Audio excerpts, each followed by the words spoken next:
Hey there, you internet warriors. John Judd here. Today we're going to talk about the Kiive Audio KC1 compressor, specifically how I like to use it on acoustic guitar. Here's our acoustic guitar part without any compression.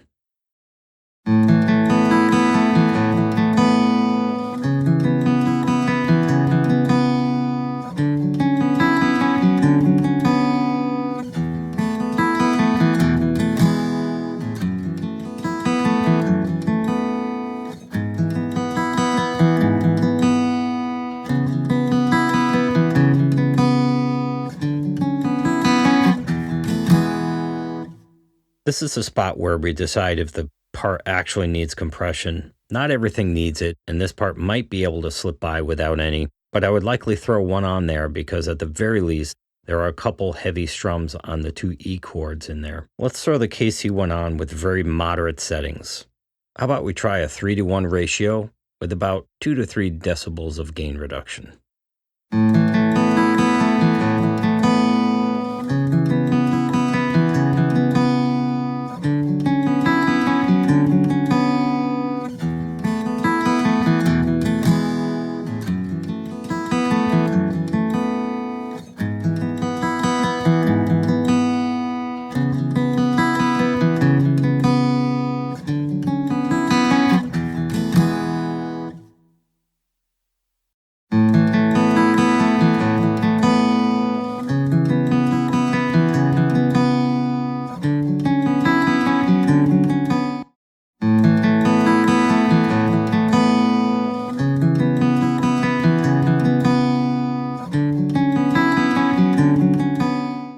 This is probably just enough to tighten it up without being heavy-handed.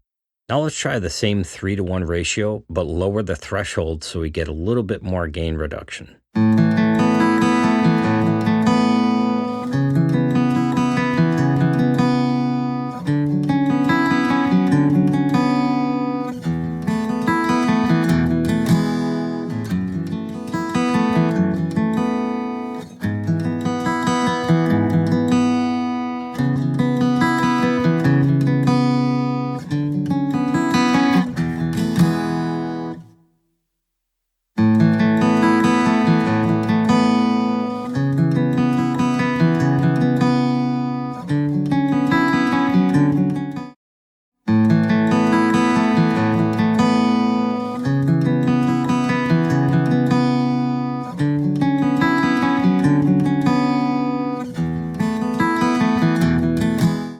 Let's push the ratio to 5-to-1 and lower the threshold even more.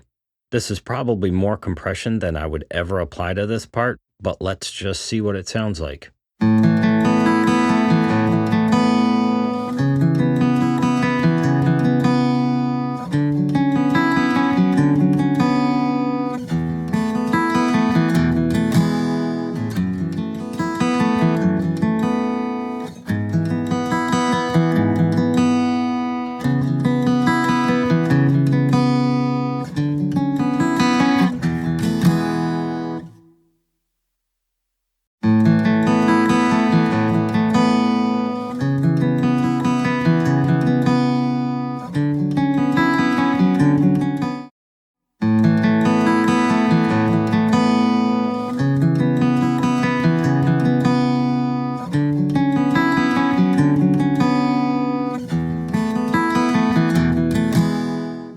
Now let's push it into somewhat extreme territory and try a 10-to-1 ratio with an even lower threshold, so we're getting about 5 to 7 decibels of gain reduction.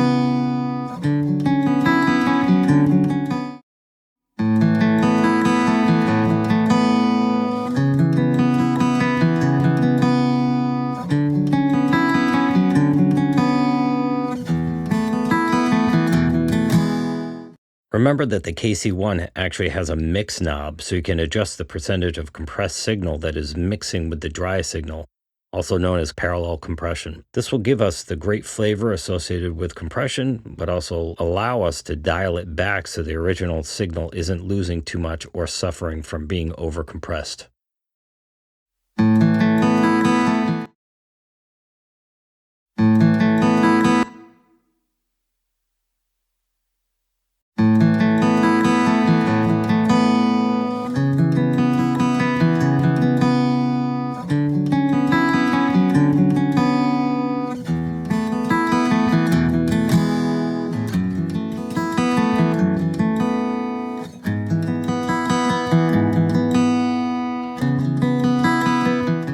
Let's go back to my original setting of a 3-to-1 ratio with 2 to 3 decibels of gain reduction. You can always rewind to review the others.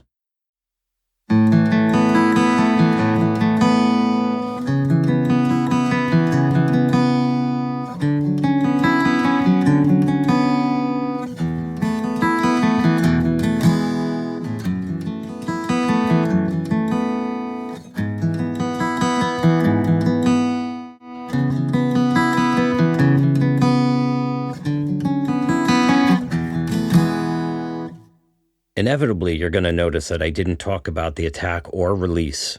I decided that for this video, I would keep those as constants since it could end up being a really long discussion. That said, I set an attack that was letting the initial pick strike through and a sustain that allowed one to hear the actual character of the KC1. You might notice that most of the examples were subtle and possibly hard to discern the differences. If you're just starting out with compression, I would suggest that you find out what each knob does by choosing extreme settings, then backing them off from there. Remember that the threshold determines whether your signal is actually being compressed or not, and the ratio determines how much compression will be occurring once the signal exceeds that threshold. Opto-type compressors are usually my favorite because they're gentle but also have vibe. To be honest, I had a hard time making the KC1 sound bad intentionally. It's just a fun compressor. Okay, internet humans, that's all I have for you. Catch you in the next one.